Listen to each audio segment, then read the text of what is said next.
with, as usual, from Sefer Chofetz Chaim, and big topic is the same, called Lashon Hara, laws of derogatory speech. Today topic, content and intent.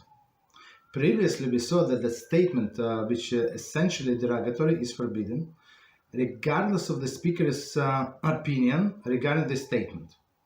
Conversely, it is forbidden to utter statements which are essentially not derogatory if either the speaker or the listener consider it's derogatory. So we're going to give example. Right, so previously we said even if speakers think, what did I say? So he said, what was the example? Right, the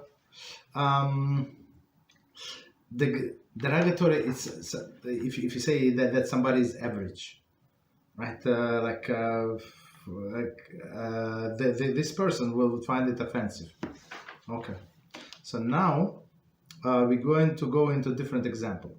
Illustration of this would be where an individual mode of dress is being discussed.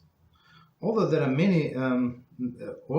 may be nothing wrong with the way of person dresses, nevertheless it is forbidden to say that the individual dresses in that manner if either the speaker or the listener has unfavorable impression of those who dress in this way. So for example, I'll give you a perfect example.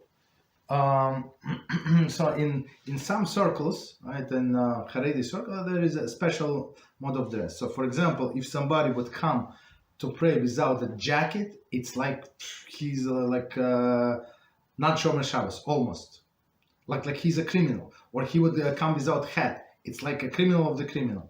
So, but is it allowed to pray without jacket? 100%. Is it allowed to pray without a hat? Of course.